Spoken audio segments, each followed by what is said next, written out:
Hello, and welcome to Easy Everyday English. I'm Lisa, and with me is Rick.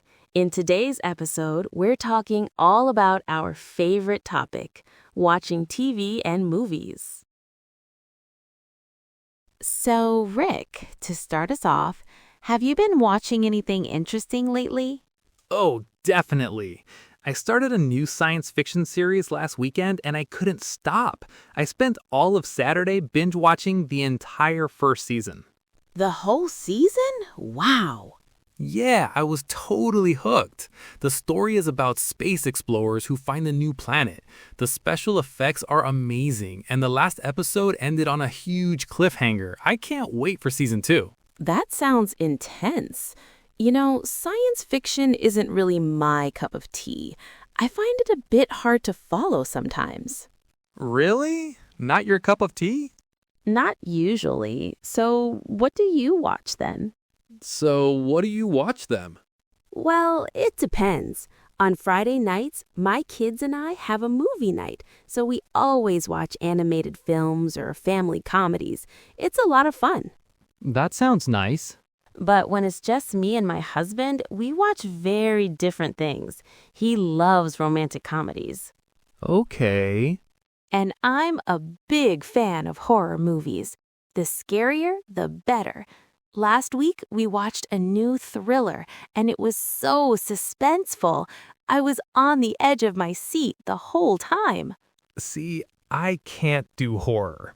Action movies, yes. Explosions, car chases, I love that stuff. But horror movies are too much for me. It's funny how our tastes are so different. Do you mostly use streaming services? Almost always. It's just so convenient to have thousands of shows and movies ready to watch anytime. How about you? Same here, but I do miss going to the cinema sometimes. The huge screen, the popcorn, it's a great experience. Aw, me too. Especially for those big action movies you like. They're so much better on a big screen. Exactly. One thing I don't like, though, is when people talk about the ending of a movie before I've seen it. Ugh, I hate that. You have to give a spoiler alert. Right? It ruins the whole surprise. So, I have to ask, do you have any shows that are a guilty pleasure? You know, something you watch that's maybe a little embarrassing? Oh, that's a great question.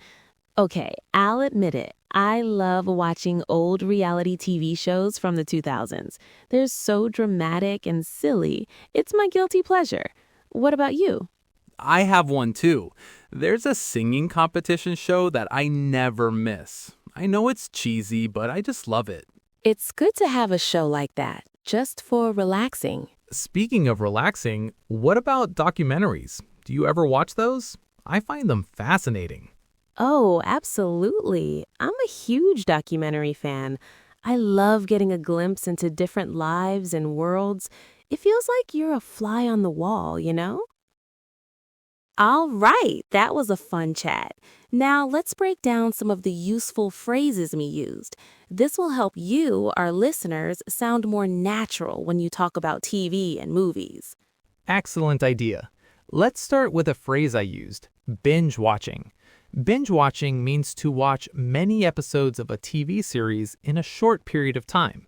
For example, I plan to binge watch my favorite show this weekend. Not my cup of tea. This is a very common English idiom.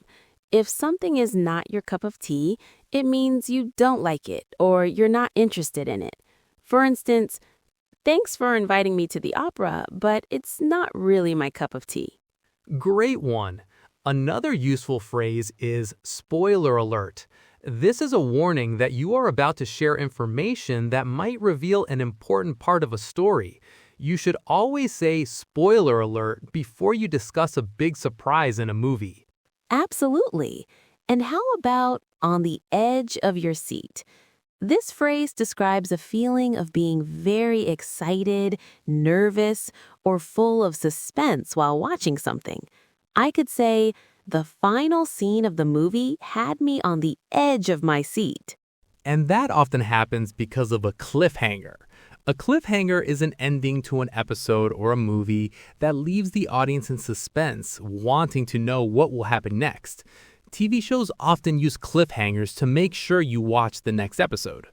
Finally, we have guilty pleasure. A guilty pleasure is something you enjoy, but you might feel a little embarrassed to admit it. For example, that silly reality show is my guilty pleasure.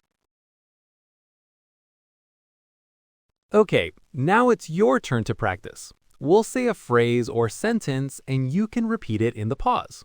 Ready, Lisa? Binge watching.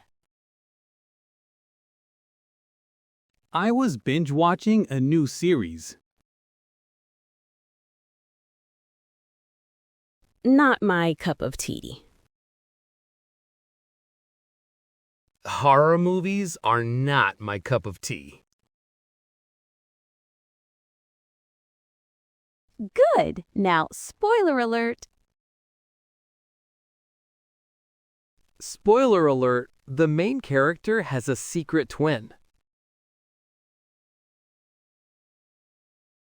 On the edge of my seat.